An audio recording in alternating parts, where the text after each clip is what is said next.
What I think, one thing that I noticed also now, and like listening to Harold and looking at the images of both of us, is that I think one of the things that I've been always like really interested in was like rethinking the format of exhibitions, and I think that's really like one big part that sort of like I contributed to this project, was to like think about like the form and the structure of the exhibition, that it is sort of like going to these like 5 different places in smaller cities throughout the US. And then I kind of like think that Carol has a lot of influence really had on this idea of like what type of art we're looking for, who are the artists that we're looking for, really thinking about this idea of looking for artists that are outside of the mainstream. And these are just like 2 examples that are maybe kind of really obvious where I think these things came together, but I think that we both try to sort of like not really divide curating or artist, or I think, in this case I think we really both are the curators, me from like a curatorial point of view and maybe you from an artist point of view. I mean, I think in some ways the other thing though that we're able to offer, and that we do already in our own work, but through the combination it makes it even easier, is that we're able to kind of give each other the license that the other has, so that it's not so strange. Normally it's very strange for people to think of me as an artist doing work that seems like a curator.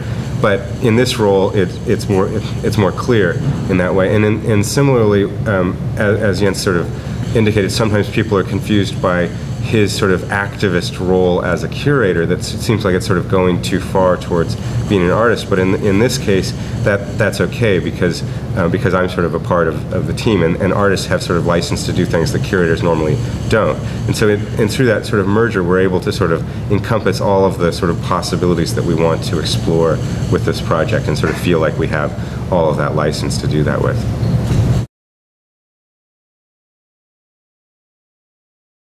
And have these artists be seen throughout the country, and I think also kind of like undermining a little bit like what the mainstream art world is all about showing artists that are already validated by institutions, by collectors and by galleries, but now really being able to show artists that don't have a network, that don't have the possibilities to show all around the country, and just saying there's so much art out there. Why do we always have to go to Chelsea to look at art, or to see all these galleries there, or why do we have to go to Los Angeles to see all this art? The things that we found already during the research that we have done in the other cities has been incredible. Like one of these artists that we met in Rapid City, I'm still thinking, about all the time. It was like this older gentleman who, in the 70s, took hundreds and hundreds of photographs of rodeos.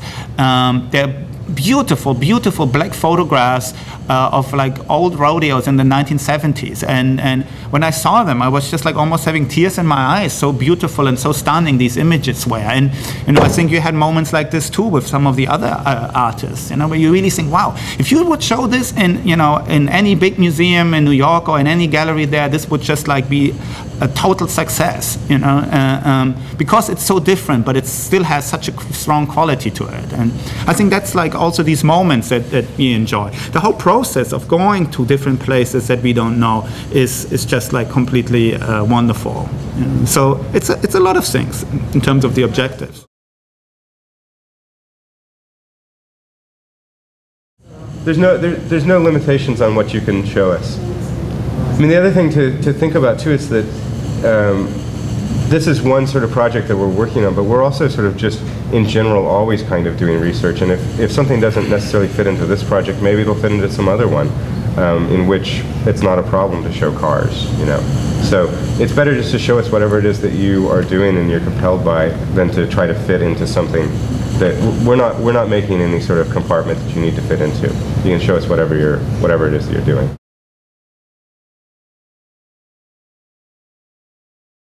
I think that's probably kind of true. I mean, I think something happens through that process where people start having motives for why they're making work when it becomes so much about the art world and wanting to be in Art Forum, the Whitney Biennial, those kinds of things.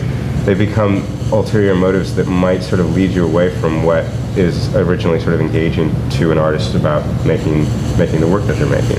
So sometimes when people are removed from that, they're more sort of directly engaged with that that material and substance and subject and whatever. So oftentimes I'm more compelled by artists and work that is not so conscious of the art world.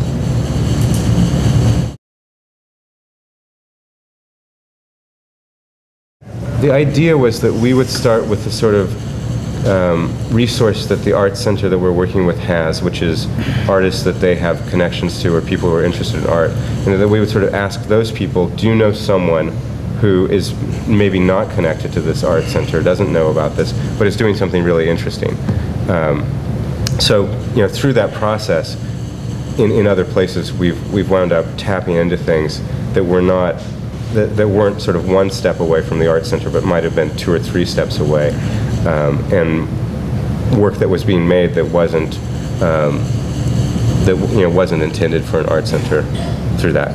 And so we are including a 14-year-old and someone who's a biologist, already from our set of selections of people. Yeah, I think the biologist is a good example. Maybe you can say a few words about him. Yeah, so there's someone in Portland who is like a high school biology teacher, but he makes videos where he gets like pond water, puts it in an aquarium, and then does a macro video and explains what's inside the pond water, and makes these very interesting like structuralist films with titles and voiceovers and everything. And then he sends those off to public libraries across the country. His name's Warren Hatch. They might even be here in the public library here. And so to me it's like amazing art, but he wasn't thinking of it as that, but somebody knew about that, his activity, and was able to sort of let us know about that. But that doesn't also limit it from being people who consider themselves artists. We're open to the whole wide range of it. So if you know an amazing scientist, we'd be interested in that. If you know someone that's an amazing painter, we're interested in that too, which could be any one of you, or it could be your neighbor, or your cousin from. I think it's hard sometimes to sort of like really say specifically what it is that we're looking for, just because it's sort of like there is no limit to what it could actually be, as long as we feel that there's sort of like a form of creativity behind it. And so sometimes people say, oh, this is like outsider art. Well, no, it's not really outsider, and it's not folk art, and it's not amateur art, and everything gets immediately sort of like categorized. And it's hard to escape that, because people really want to know, okay, what is it exactly? You're looking for outsiders, or you're artists, or people. It's. I'm just from Rapid City. We met a woman who's in the National Guard, who her job in the National Guard is to document the activities of the National Guard there in Rapid City. She has like amazing photographs of like homecoming veterans coming back from Iraq and Afghanistan, and training operations and all sorts of things like that. And the National Guard is giving us like approval to exhibit some of these photographs. But she came to us as a jewelry maker, showing us her jewelry. And then she told us what she was doing, and we're like, can we see those photographs? Can we see those photographs? And then she showed us those, and we're like, wow. And she's like, huh? And then there's, we went to Pine Ridge Reservation, which is near Rapid City, and saw an amazing painter who does his work there and does sort of native-related theme work. So it's a huge variety. From Portland, there's a man who started a food cart and made all these signs and things for his food cart. It's called Junior Ambassadors. So we're going to include that probably in the exhibition. So it's a really wide range of different. Well, great. Thanks so much for coming.